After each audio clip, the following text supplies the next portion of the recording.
Misionar u Keniji i karizmatični Framiro Babić u Dubrovniku je održao misu prema afričkim standardima.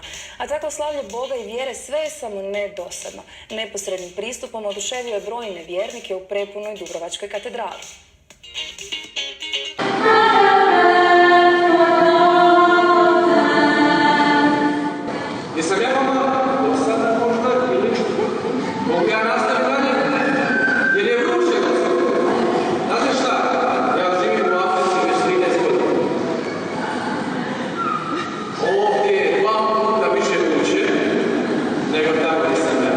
Došao sam iz Kenije i prvo iznenađenje koje mi je bilo ovdje je da je vruće, puno više vruće nego u Keniji, jer mi smo tamo na 1800 metara nadmorske visine i nema vlage puno. Vruće bude, ali preko dana do 31 stupanj, a noći su svježe i treba ti bome i dekad navečer kad ideš spavati.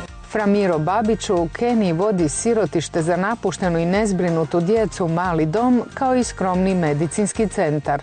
Kad gledamo te priloge iz Afrike, dosta to sve skupa bude potresno i dosta potresnih sudbina vidimo. Je li to uistinu realna priča? U većini slučajeva to je realno i takve stvari su tamo svakidašnjica. Naučiti živjeti, promatrajući sve to, nije lako. Ja sjećam kad sam tek postao svećenik i sprovodi kod nas tu i neko mlad umre, ljudi plaču i sve to i onda ja sam bio pogođen samim tim. I onda sam tako razgovarao s jednim starijim svećenikom koji mi je savjetovao, rekao, gle, ako ti budeš osjećao sa svakim sprovodom, onda, znaš, imat ćeš i jako puno u životu, kao svećenik. Znači, moraš neke stvari shvatiti da su takve i jednostavno prijeći preko. Tako ista stvar je i u misijama, znači ti vidiš masu tih slučajeva koji su baš teški i sve to, ali jednostavno ne možeš se stopiti sa svim tim, jer onda nećeš uspjeti, nećeš ništa napraviti. Od 15 godina pastoralnog rada, čak 13 je proveo u Africi. Moja prva ideja bila ići u Peru, ali što se događa? Događa se to da sam ja nazvao u misijski ured u Rimu i pitao sam za Peru, onda su mi rekli ne, mi trebamo misionare u Afriku. S tim da ja tad sam bio mlad, neiskusan, nisam znao puno nekih stvari, mogu sam reći ne, ja hoću ići u Peru, išao bi u Peru. No, ja sam rekao pa samo Afrika? Kao pa da, samo Afrika. I onda sam ja rekao ok, ako je samo Afrika, onda idemo u Afriku.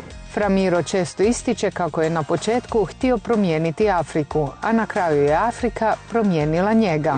Kažu Afrikanci, kaže vi bijelci imate, šta imamo? Sad, a mi imamo vrijeme. Kad odemo negdje ili pogotovo u neke takve zemlje trećeg svijeta, želimo promijeniti puno stvari i mislimo da možemo mi to promijeniti. Ali onda kad dođemo tamo i kad vidimo koliko je to sve, da je to čisto jedna mala kap od svega toga što ti možeš uraditi, onda staneš i kažeš, šta sam ja došao ovdje, ne mogu ništa učiniti i napraviti. Tek onda kad sam shvatio, znači da ja ne mijenjam druge, nego ja mijenjam sebe, onda sam shvatio da tako nešto mogu napraviti i to je ona kap u moru, ali kap po kap.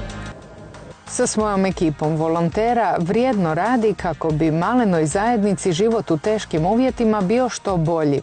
A jedini način da se sudbina štićenika doma promijeni je, objašnjava, školstvo. No za gradnju škola neophodne su donacije, pa su se nakon mise u Dubrovačkoj katedrali za 25 kuna mogle kupiti narukvice koje je Framiro donio iz Afrike. Ljudi bi se začudili koliko puno mi radimo ili dobijemo tih sredstava od narukvica da možemo tamo to raditi i staviti u neke projekte koje imamo. Tim iznosom djelomično se pokrivaju školarine, grade dijelovi učionica te poboljšavaju uvjeti života u malom domu. Jer iako možda nama uz troškove života 25 kuna ne izgleda mnogo, u Africi je to, otkriva nam Framiro, dnevnica jednog radnika.